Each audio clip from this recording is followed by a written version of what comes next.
Hello students, स्वागत है आपका द बायोलॉजी हब में। और आप सब लोग कैसे हैं? आई होप सब अच्छे होंगे। चलिए स्टार्ट करते हैं आज एक नया टॉपिक। और वो टॉपिक आपके लिए कैसा है, आवश्यक है एग्ज़ाम के पर्पज़ से। जिस टॉपिक का नाम जो है आपके सामने है, देखिए उस टॉपिक का नाम है बेटा क्या, गैमेटोजेनेसिस। आज का हमारा जो टॉपिक रहेगा वो रहेगा gametogenesis. Gametogenesis that means the formation of gametes. The formates of gametes in gonads is known as gametogenesis। जैसा कि बेटा नाम से क्लियर है, गैमेटोजेनेसिस हम इसको हिंदी में कहते हैं बेटा युग्मक जनन। क्या कहते हैं? युग्मक जनन, यानी युग्मकों का निर्माण। The formation of gametes is known as gametogenesis. आपको पता है बेटा कि गैमेट्स जो होते हैं वो टू टाइप्स के होते हैं, एक मेल गैमेट्स और एक female gametes. Male gametes and female gametes, नर युग्मक और मादा युग्मक। इनमें से सबसे जो फर्स्ट टॉपिक हमारा जो रहेगा बेटा वो रहेगा क्या, स्पर्मेटोजेनेसिस। स्पर्मेटोजेनेसिस इसे हम हिंदी में कहते हैं बेटा शुक्राणु जनन। क्या कहते हैं? शुक्राणु जनन। यानी हम बात करें तो व्हाट इज स्पर्मेटोजेनेसिस, तो क्वेश्चन आता है बेटा, नेम से क्लियर है, देखिएगा स्पर्मेटोजेनेसिस।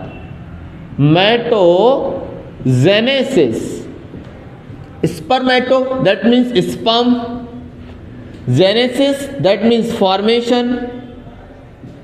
अब ये प्रोसेस अभी बताया मैंने बेटा किस में होता है? मेल में होता है। किस में होता है? मेल में होता है। तो मेल के किस में होता है? टेस्टिस में होता है। किस में होता है? टेस्टिस में होता है। देखिएगा इसकी डेफिनेशन क्या होगी, the formation of sperms inside the testis is known as spermatogenesis।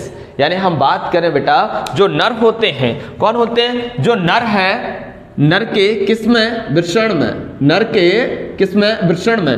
क्या बेटा? शुक्राणु। स्पर्म मतलब क्या? शुक्राणु।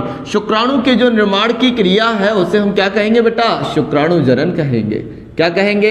शुक्राणु जनन कहेंगे। एक बार फिर सुनिएगा, the formation of sperms inside the testis of male is known as spermatogenesis. से हिंदी में हम कहेंगे, क्या कहेंगे कि शुक्राणुओं के निर्माण की क्रिया कहां पर हो रही है भैया? नर के वृषण में। नर के वृषण में शुक्राणुओं के निर्माण की क्रिया को शुक्राणु जनन कहते हैं।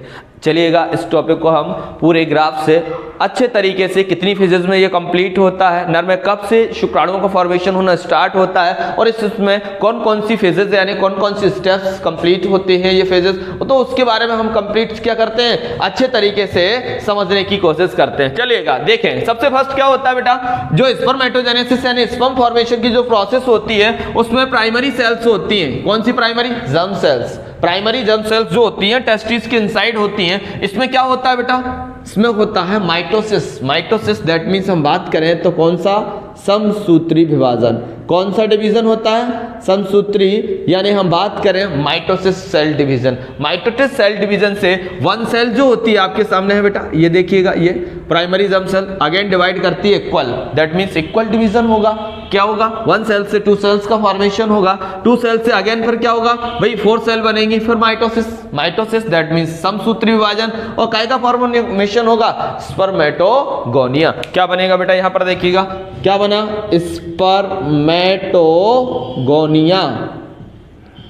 ये पूरी प्रोसेस जो है वो 3 स्टेप में कंप्लीट होती है। फर्स्ट स्टेप क्या है? मल्टीप्लीकेशन फेज, जिसे हम कहते हैं बेटा गुणन अवस्था। कौन सी अवस्था होगी? गुणन अवस्था। दूसरी हम बात कर लेते हैं ग्रोथ फेज, इसे हम कहेंगे कौन सी अवस्था बेटा? वृद्धि अवस्था। और लास्ट जो होती है वो होगी हमारी मल्टीप्लिकेशन फेज, जिसे हम कहेंगे परिपक्व अवस्था। परिपक्व अवस्था। ये 3 अवस्थाओं में शुक्राणुओं के निर्माण की क्रिया जो होती है वो कंप्लीट होती है। लेकिन उससे भी पहले हम आपको बता देते हैं कि होता क्या है। सबसे फर्स्ट ये होता है भाई, क्या होता है? Formation of spermatid. Formation of spermatid. सबसे पहले स्पर्मेटेड का निर्माण होता है। काय का निर्माण होता है बेटा? स्पर्मेटेड का निर्माण कैसे होता है आपको बताते हैं, देखिएगा। सबसे पहले 3 स्टेप में कंप्लीट होती है। देखिए यहां से यहां तक जो हुआ वो क्या हुआ, गुणन अवस्था यानी मल्टीप्लिकेशन फेज। सेकंड क्या हुआ, वृद्धि अवस्था यानी ग्रोथ फेज। और देखिए ग्रोथ फेज में जाकर हम बात कर रहे हैं तो देखिए 1 2 3 4 काय का निर्माण हुआ बेटा, स्पर्मेटेड। तो सबसे फर्स्ट क्या होता है, 3 फेजेस में स्पर्मेटेड का फॉर्मेशन होता है। किसका होता है, स्पर्मेटेड का निर्माण होता है। 3 अवस्थाएं हैं आपके सामने, फिर लिख देता हूं मैं आपके सामने, देखिएगा। फर्स्ट क्या है, मल्टीप्लिकेशन फेज, मल्टीप्लिकेशन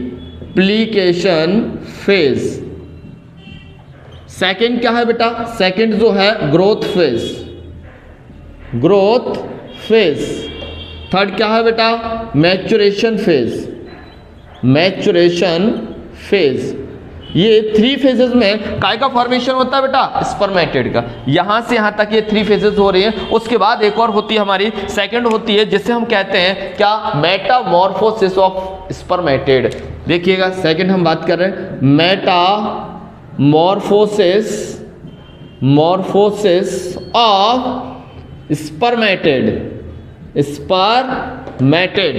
देखिएगा, समझने की कोशिश करिए भैया। जो शुक्राणुओं का निर्माण होता है कहां पर होता है, जो नर होते हैं, मेल होते हैं, उनके टेस्टिस में जो शुक्राणु बन रहे होते हैं वो देखिएगा 2 अवस्थाओं में पूरी की पूरी प्रोसेस जो होती है वो कंप्लीट होती है। सबसे फर्स्ट क्या है, मल्टीप्लिकेशन फेज, जिसे हम कहते हैं बेटा क्या, गुणन अवस्था। कौन सी अवस्था कहते हैं, गुणन अवस्था। इसमें क्या होता है अभी बताते हैं। दूसरी कौन सी होती है, वृद्धि अवस्था। वृद्धि अवस्था के बाद क्या होता है बेटा, तीसरी अवस्था। तीसरी अवस्था कौन सी होती है, परिपक्व अवस्था, परिपक्व अवस्था।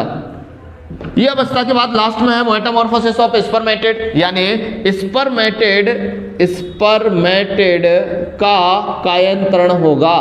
क्या होगा, कायंतरण। और जो स्पर्मेटेड है वो स्पर्म्स में कन्वर्ट हो जाएंगे। देखिए सबसे फर्स्ट अब 1 बाय 1 समझने की कोशिश करिएगा। सबसे फर्स्ट क्या होता है बेटा, यहां पर जो प्राइमरी जर्म सेल होती है, प्राइमरी जर्म सेल में क्या हो रहा है, समसूत्री विभाजन यानी माइटोसिस सेल डिवीजन होता है।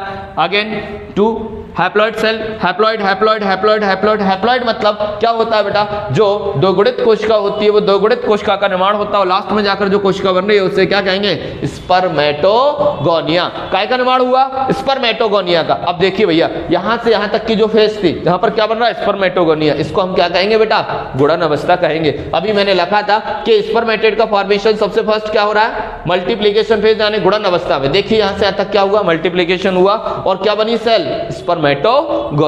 अब देखिए दूसरी जो होती है वो क्या होती है बेटा, वृद्धि अवस्था, जिसे हम कहते हैं ग्रोथ फेज। ये जो ग्रोथ फेज होती है उसमें क्या करते हैं, जो स्पर्मेटोगोनिया होते हैं, स्पर्मेटोगोनिया फूड मटेरियल यानी भोज्य पदार्थों को एकत्रित करके अपने शेप को थोड़ा लार्ज कर लेते हैं, सपोज करिएगा यहां पर देखो स्पर्मेटोगोनिया अब ये क्या कर रही है, फूड मटेरियल को स्टोर कर रही है। किसको, फूड मटेरियल को स्टोर किया। स्टोरेज करने के बाद में यानी हम बात करें जो भोज्य पदार्थ होते हैं, क्या होते हैं बेटा, जो भोज्य पदार्थ होते हैं उनको एकत्रित कर लेते हैं और अपने शेप को थोड़ा कैसा कर लेते हैं, लार्ज कर लेते हैं।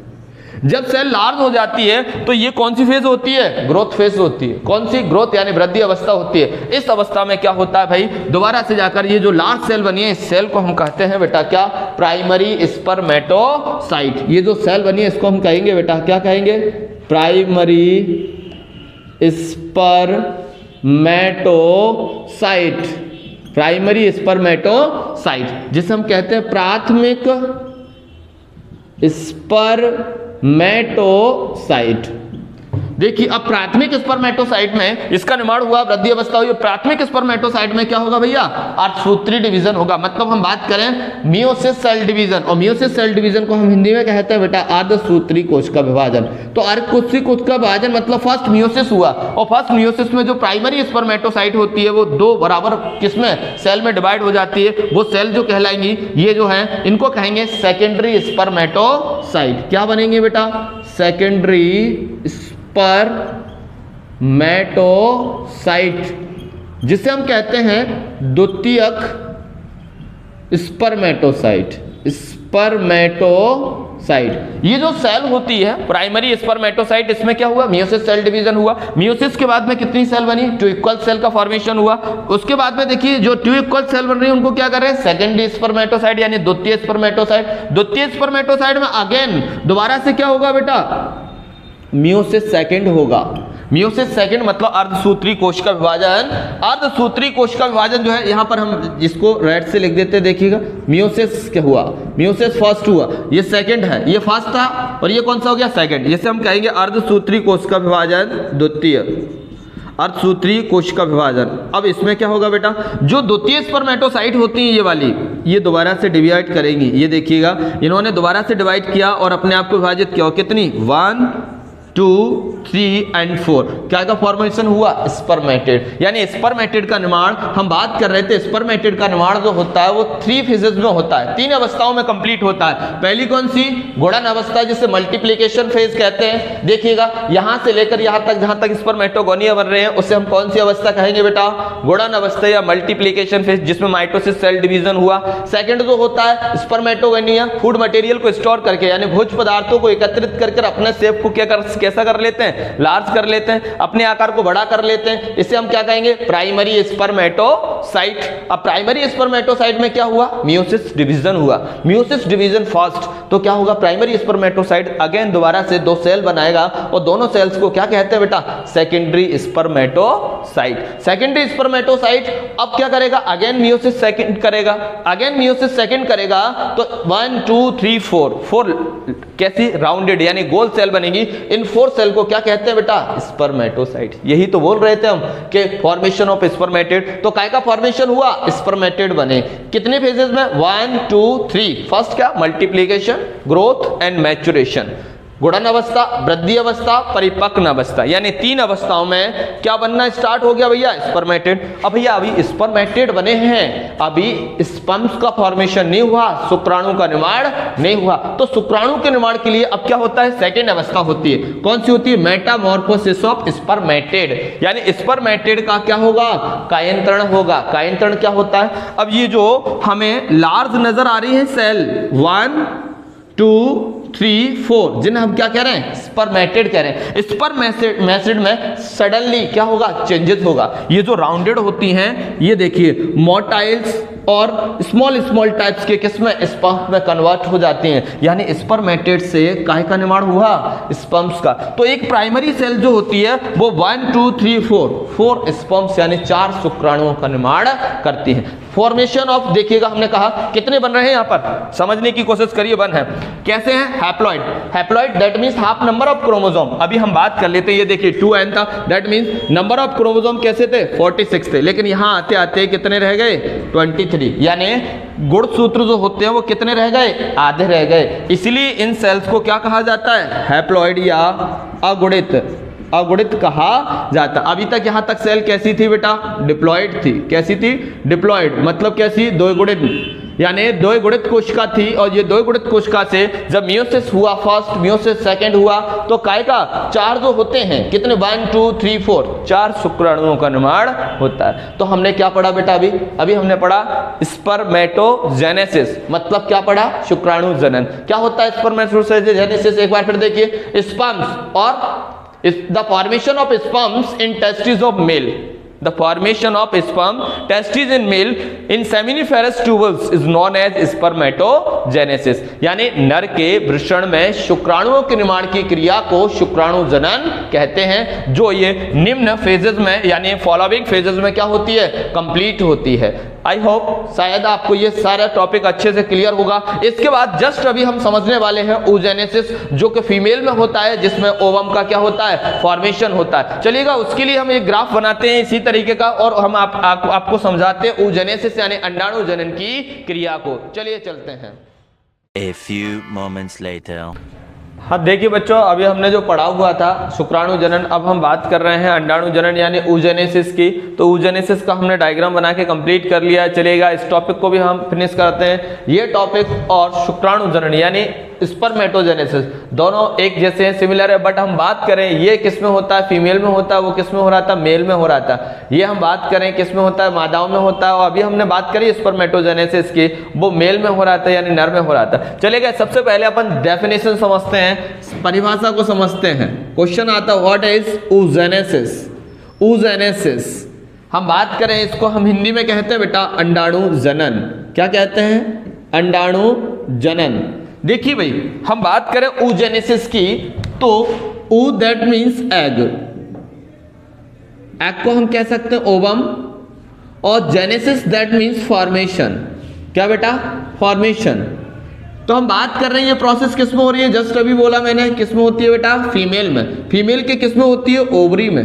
किस में होती है? ओवरी में। तो देखिएगा, the formation of egg in female of ovary, ovary of female is known as क्या बेटा? oogenesis। यानी फीमेल की ओवरी में एग का फॉर्मेशन होना, एग का निर्माण होना क्या कहलाएगा? oogenesis कहलाएगा। oogenesis कहलाएगा। हम बात कर लेते हैं, देखिए अंडाणु और जनन। अंडाणु दैट मीन्स हम बात करें क्या होता है बेटा? अंडाणु मतलब अंडा होता है, एग होता है। जनन का मीन्स क्या होता है? निर्माण होता है। क्या होता है? निर्माण। किस में हो रहा है? अभी हमने बोला बेटा मादा में होता है। कहाँ हो रहा है? अंडाशय में हो रहा है। कहाँ हो रहा है? अंडाशय में। देखिए मादा के अंडाशय में अंडाणु के निर्माण की क्रिया को अंडाणु जनन कहते हैं। दोबारा सुनिए भाई, अच्छे से समझिए क्या है। मादा के अंडाशय में अंडाणु के निर्माण की क्रिया को अंडाणु जनन कहते हैं। सेम ऐसे हम बात करें इंग्लिश की, तो देखिए बेटा क्या है बेटा? The formation of egg, the formation of egg inside the ovary in female is known as oogenesis। यानी जो एग का फॉर्मेशन होता है वो फीमेल की किस में होता है बेटा? फैलोपियन ट्यूब के पास में एक और ऑर्गन पाया जाता है जिसे हम क्या कहते हैं? ओवरीज होती हैं। ओवरीज मतलब अंडा से जो एक जोड़ी यानी क्या होता है? वन पेयर में प्रेजेंट होता है। इसमें ये पूरी प्रोसेस होती है। चलिएगा पूरी प्रोसेस को समझते हैं। ये लॉन्ग प्रोसेस होती है। इस प्रोसेस में देखिएगा ये oogenesis की प्रोसेस जो होती है, जब फीमेल फीटस 6 मंथ की होती है, यानी 6 महीने की अपनी मदर की यूटेरस में होती है, तभी से ये प्रोसेस जो होती है वो स्टार्ट हो जाती है। चलिए समझते हैं इस प्रोसेस को। तो देखिए सिर्फ हम बात करें oogenesis यानी एग का फॉर्मेशन भी 3 फेजेस में कंप्लीट होता है बेटा। सबसे पहली फेज क्या होगी? मल्टीप्लिकेशन फेज, जिसे हम गुणन अवस्था कहते हैं। दूसरी क्या होगी? ग्रोथ फेज, जिसे हम वृद्धि अवस्था कहते हैं। तीसरी क्या होगी बेटा? हमारी मल्टीप्लिकेशन फेज, जिसे हम क्या कहेंगे? परिपक्व अवस्था कहेंगे। तो लेकिन दोनों में डिफरेंट होता है, समझिएगा। सबसे पहले हम बात कर लेते हैं बेटा, देखें प्राइमरी जर्म सेल यानी क्या होता है? प्राथमिक जनन कोशिका। कौन सी कोशिका बेटा? प्राथमिक जनन कोशिका होती है, जिनमें क्या होता है? समसूत्री विभाजन होता है। समसूत्री विभाजन के द्वारा इसमें क्या बनता है बेटा? ओगोनिया। लेकिन स्पर्मेटोजेनेसिस में क्या बना? स्पर्मेटोगोनिया। तो ओगोनिया का फॉर्मेशन होता है किसके थ्रू होता है बेटा?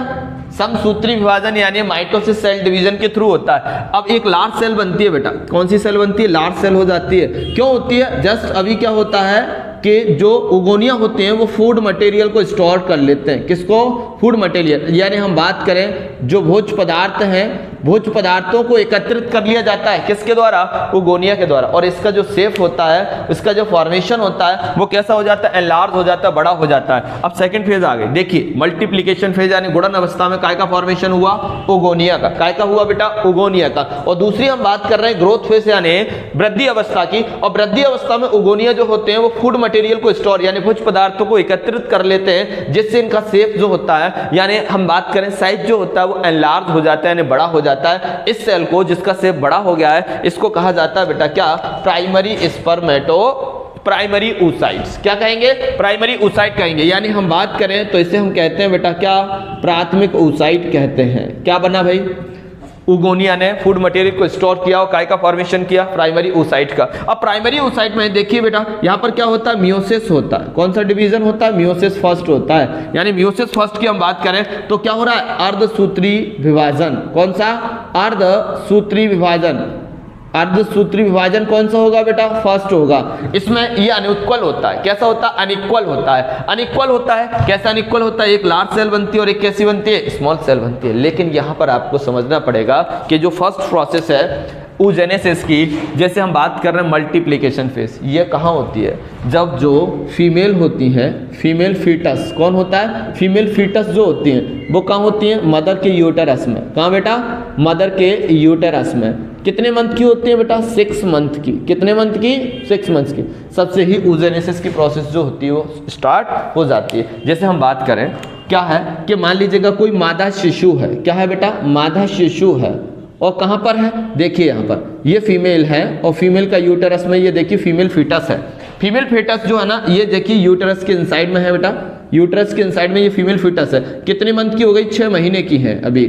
गेस्टेशन में, तभी से oogenesis की प्रोसेस स्टार्ट हो जाती है। और उस प्रोसेस में क्या चलता है बेटा, मल्टीप्लिकेशन फेज होती है। और कौन सी फेज होती है, ग्रोथ फेज होती है। यानी हम बात करें मल्टीप्लिकेशन और ग्रोथ फेज दोनों की दोनों जो होती हैं वो फीमेल फीटस यानी मादा शिशु जो होता है वो अपनी कहाँ होता है बेटा, माँ के गर्भाशय में होता है। कहाँ होता है, माँ के गर्भाशय में जब होती है तभी से ये स्टार्ट हो जाती हैं। लेकिन हम बात करें तीसरी और अंतिम अवस्था जो होती है, जब फीमेल में क्या होता है, परिपक्व अवस्था आती है। कौन सी अवस्था, मैच्योरेशन फेज आता है, तब तीसरी अवस्था होती है। और इस तीसरी अवस्था की हम बात करें तो ये 2 चरणों में होती है, यानी 2 स्टेप में कंप्लीट होती है। कब, पहले तो ये देखिए मैच्योरेशन कब होता है, हम बात करें 11 ईयर से लेकर फीमेल्स में 11 ईयर से कितना 13 ईयर में क्या होता है, एडोलसेंस एज होती है। उस एज में क्या होता है, जो फीमेल का क्या होता है भाई, हम बात कर लेते हैं। फीमेल में रिप्रोडक्टिव ऑर्गन्स है, और फिर रिप्रोडक्टिव ऑर्गन्स में देखिएगा यहाँ पर ये जो ओवरी है, ओवरी से एग बनना स्टार्ट हो जाता है, ओवरी से एग बनना स्टार्ट हो जाता है, दैट इज द मैच्योरेशन। अब ये 2 फेजेस में कंप्लीट होता है, 2 अवस्थाओं में पूरा होता है। पहली अवस्था की हम बात करें बेटा तो देखिए क्या होता है, जो प्राइमरी oocyte होता है उसमें अर्धसूत्री विभाजन होता है और अनइक्वल डिवीजन होता है। ये कब होता है, ये होता है अंडोत्सर्ग से पहले। अंडोत्सर्ग मतलब क्या, ओवुलेशंस। ओवुलेशन मतलब अंडे का निर्माण हो रहा है, उससे पहले की प्रोसेस है। इस प्रोसेस में क्या होता है, देखिए अनइक्वल डिवीजन हुआ बेटा, एक सेल कैसी बनी, लार्ज बनी। ये देखिएगा एक सेल कैसी है बेटा, लार्ज है, और एक कैसी बनी है, स्मॉल। एक लार्ज और एक स्मॉल। जो लार्ज सेल होती है उससे कहते हैं सेकेंडरी oocyte। सेकेंडरी oocyte मतलब हम बात करें बेटा तो क्या होता है, द्वितीयक oocyte का निर्माण होता है। क्या क्या होता है, द्वितीयक oocyte का निर्माण होता है। अब एक तरफ द्वितीय oocyte बना और दूसरी साइड क्या बनते हैं बेटा, फर्स्ट पोलर बॉडी। जो बड़ी सेल होती है उससे क्या कहा जाता है बेटा, सेकेंडरी oocyte या द्वितीयक oocyte। और जो क्या होता है बेटा, यहाँ पर हम बात करें ये जो स्मॉल सेल बनी है इसे फर्स्ट पोलर बॉडी, यानी हम कहेंगे इसे प्रथम ध्रुवीय काय। क्या कहेंगे, प्रथम ध्रुवीय काय बना। अब देखिए भाई ऐसा स्पर्मेटोजेनेसिस में नहीं हुआ था, लेकिन यहाँ अनइक्वल डिवीजन हुआ, वहां कैसा हुआ, इक्वल डिवीजन हुआ। अब बात कर लेते हैं बेटा सेकंड जो होता है वो होता है, ये कब हुआ, बिफोर ओवुलेशंस। लेकिन ये कब होगा, दूसरा जो होता है वो कब होता है बेटा, आफ्टर ओवुलेशन होता है। आफ्टर ओवुलेशंस होता है, मतलब अंडोत्सर्ग के बाद की क्रिया होती है, जिसमें दोबारा से क्या होता है, जो सेकेंडरी स्पर्मेटोसाइट होती है वो डिवाइड होती है। और कौन सा डिवीजन करता है बेटा, दोबारा यहाँ पर डिवीजन होगा मियोसिस। कौन सा होगा बेटा, मियोसिस सेकेंड होगा। अब मियोसिस सेकंड में क्या होगा, देखिए ये पूरी की पूरी जो सेल होती है वो एक मैच्योर एग, मतलब एक क्या बनेगा बेटा, परिपक्व अंडाणु बनेगा। एक परिपक्व अंडाणु बना और ये परिपक्व अंडाणु के साथ में एक छोटी सेल बनी जिससे क्या कहेंगे, द्वितीयक ध्रुवीय काय। क्या कहेंगे, द्वितीयक ध्रुवीय काय का निर्माण हुआ। काय का हुआ बेटा, द्वितीयक ध्रुवीय काय का निर्माण हुआ। सेम ऐसे ही जो फर्स्ट से बनी ये कौन सा होता है बेटा, तृतीयक ध्रुवीय काय होता है। क्या होता है, तृतीयक ध्रुवीय काय का निर्माण हुआ। तो हम देखते हैं कि अंडाणु जनन की क्रिया जो होती है, अंडाणु जनन की क्रिया के बाद में देखिए पूरा का पूरा डिवीजन होने के बाद में क्या हुआ, केवल एक ही मैच्योर एग का फॉर्मेशन हुआ। यानी फीमेल में 1 मंथ में ओनली 1 ही एग, यानी एक ही अंडाणु का निर्माण होता है। लेकिन जो हमने स्पर्मेटोजेनेसिस की प्रोसेस पढ़ी उसमें देखिएगा 4 शुक्राणुओं का निर्माण हुआ। यानी हम बात करें शुक्राणुओं की संख्या ज्यादा होती है और अंडाणुओं की संख्या कम होती है। यानी स्पर्मेटोजेनेसिस में स्पर्म्स जो होते हैं वो बनते हैं ज्यादा, और अंडाणु जनन में अंडाणु का निर्माण केवल एक ही होता है। देखिए और समझने की कोशिश करिए, ये भी अंडाणु है। अंडाणु मतलब क्या होती है, सेल होती है। और ये भी कौन सी सेल होगी बेटा, हैप्लॉइड सेल होगी। हैप्लॉइड मतलब क्या होगा, अगुणित कोशिका होगी। अगुणित कोशिका कैसे होगी, क्योंकि यहाँ देखिए नंबर ऑफ क्रोमोसोम जो है वो यहाँ पर देखिए कैसे होते हैं, 46 है, और यहाँ कितने रह जाएंगे, 23 रह जाएंगे। कितने रह जाएंगे, 23। तो हमने देखा बेटा, क्या देखा हमने, क्या पढ़ा, अंडाणु जनन। यानी अंडाणु जनन की हम बात करें तो अंडाणु जनन की क्रिया जो होती है वो कॉम्प्लिकेटेड होती है, जटिल होती है कंपेयर टू स्पर्मेटोजेनेसिस। यानी ये जो प्रोसेस होती है जब फीमेल फीटस 6 मंथ की होती है तभी से स्टार्ट हो जाती है। और कब तक चलती है बेटा, ये प्रोसेस जो चलती है थोड़ा लंबे समय तक चलती है। यानी जो फीमेल्स होती हैं उनमें एडोलसेंस एज से स्टार्ट होकर और ये कहां तक चलती है, जब तक मेनोपॉज ना हो जाए, जब तक ये प्रोसेस चलती रहती है। यानी हम बात करें जो महिलाएं होती हैं, जो फीमेल्स होती हैं, फीमेल में अंडाणु जनन की क्रिया के थ्रू केवल 1 मंथ में ओनली 1 ही एग का फॉर्मेशन होता है, वो भी कहां से, अल्टरनेट फॉर्म में होता है। इस मंथ यदि इस ओवरी से एग निकला है तो नेक्स्ट मंथ नेक्स्ट ओवरी से एग का फॉर्मेशन होगा। यानी हम बात करें बेटा, ये स्पर्मेटोजेनेसिस और oogenesis दोनों की दोनों प्रोसेस जो होती हैं वो कैसी होती हैं, कंपलसरी होती हैं। क्यों होती हैं? क्योंकि रिप्रोडक्शन की प्रोसेस जो होती है, प्रजनन की क्रिया जो होती है वो इन्हीं के द्वारा होती है। क्योंकि आपको पता है कि फर्टिलाइजेशन प्रोसेस क्या होती है, फर्टिलाइजेशन में क्या होता है, मेल एंड फीमेल गैमेट्स का फ्यूज होना क्या कहलाएगा, फर्टिलाइजेशन। यानी निषेचन क्या होता है, जब नर और मादा युग्मकों का निर्माण होता है और निर्माण के बाद में दोनों का संलयन होता है तो इस क्रिया को निषेचन या फर्टिलाइजेशन कहते हैं। शायद है आप लोगों को दोनों के दोनों टॉपिक जो है ना अच्छे तरीके से आपको क्लियर हो गए होंगे, और दोनों अच्छे तरीके से क्लियर हो गए तो इन दोनों में भी हम क्या पढ़ेंगे, डिफरेंट पढ़ेंगे। आप लोगों को डिफरेंट की हम बात करें तो यदि आप लोगों ने ये अच्छे तरीके से दोनों प्रोसेस पढ़ ली हैं तो दोनों प्रोसेस में डिफरेंट इजीली है। देखिएगा क्या होता है, डिफरेंट की हम बात कर लेते हैं। पहला डिफरेंट क्या होगा, हम यहां पर बता देते हैं आपको कि डिफरेंट के लिए किस तरीके से और किस तरीके से अपन को दोनों ग्राफ्स कंप्लीट कर और दोनों क्वेश्चंस को तैयार करने के बाद में डिफरेंट जो है वो इजीली हम कर सकते हैं। चलेगा, इसको भी समझ लेते हैं। देखो हमने अभी बताया था स्पर्मेटोजेनेसिस या oogenesis की प्रोसेस जो होती है वो क्या है, और क्या oogenesis और स्पर्मेटोजेनेसिस दोनों में अंतर देख लेते हैं बेटा। क्या है अंडाणु जनन और शुक्राणु जनन में अंतर। इससे पहले अभी मैंने कहा था शुक्राणु जनन, यानी क्या बताया था बेटा, शुक्राणु जनन मतलब हम बात कर रहे हैं किसकी, स्पर्मेटोजेनेसिस। सबसे पहले डेफिनेशन, अभी हमने कहा किसमें ये प्रोसेस किसमें होती है, नर में। नर के किसमें होती है, वृषण में। किसमें होती है बेटा, वृषण में होती है नर के। नर के जो वृषण होते हैं उसमें क्या का निर्माण हो रहा है, शुक्राणु का निर्माण, उसे हम क्या कहेंगे, शुक्राणु जनन कहेंगे। और मादा के अंडाशय में अंडाणु के निर्माण की क्रिया को अंडाणु जनन कहेंगे। सेम वही वाली बात है भाई। देखिए स्पर्मेटोजेनेसिस यानी the formation of sperms in testis of male is known as spermatogenesis. अब हम बात कर लेते हैं अंडाणु जनन की। अभी बोला था हमने, देखो अंतर बता रहे हैं, डिफरेंट बता रहे हैं। देखो मादा के अंडाशय में, जब माता के अंडाशय में अंडाणु के निर्माण की क्रिया को अंडाणु जनन कहते हैं। The formation of egg inside the female ovaries is known as oogenesis। अब दो डिफरेंट हो गए। इसके अलावा देखिएगा इधर देखिए, ये आपके सामने ये पूरा का पूरा डायग्राम है oogenesis का, अंडाणु जनन। देखिए यहाँ पर जो कौन सा होता है, ग्रोथ फेज जो होती है वो कैसी होती है, डिवीजन जो कर रही होती है वो अनइक्वल डिवीजन होता है। अनइक्वल डिवीजन दैट मीन्स हम बात करें तो देखो एक सेल लार्ज है और एक स्मॉल है, मतलब क्या हुआ, अनइक्वल डिवीजन होते हैं, मतलब असमान विभाजन होते हैं। लेकिन शुक्राणु जनन में, स्पर्मेटोजेनेसिस में सारे के सारे जो डिवीजन होते हैं, सारे विभाजन जो होते हैं वो कैसे होते हैं, बिल्कुल समान होते हैं। ये भी अंतर है। दूसरी सबसे बड़ी बात, मादा में 1 महीने में केवल एक ही अंडाणु का निर्माण होता है, यानी 1 एग 1 मंथ में फॉर्मेशन होता है। बट मेल में जो होता है 1 मंथ में, क्या हम बात करें तो पूरे के पूरे हम बात करें एक बार इस शुक्राणु जनन की क्रिया में 4 शुक्राणुओं का निर्माण होता है। हम इसी तरीके से दोनों में क्या कर सकते हैं, अंडाणु। हाँ सबसे बड़ी, अंडाणु जनन में जो अंडाणु बना है वो अचल होता है, नॉन मोटाइल होता है, वो चल नहीं सकता है। लेकिन स्पर्मेटोजेनेसिस में जो स्पर्म्स का फॉर्मेशन हुआ है वो कैसा होता है, मोटाइल होता है, वो क्या कर सकता है, गति कर सकता है। आई होप आप लोगों को ये टॉपिक अच्छे से समझ आया होगा। या समझ में आया है तो अच्छे तरीके से क्या करें भाई, मैसेज करें और समझाएं, हमें बताएं कि भाई ये टॉपिक आपको क्लियर हुआ। यदि समझ आया है तो चैनल को सब्सक्राइब करें और अच्छे से क्या करें, शेयर करें। Thank you. If you enjoyed it, please hit the like button and the bell notification icon.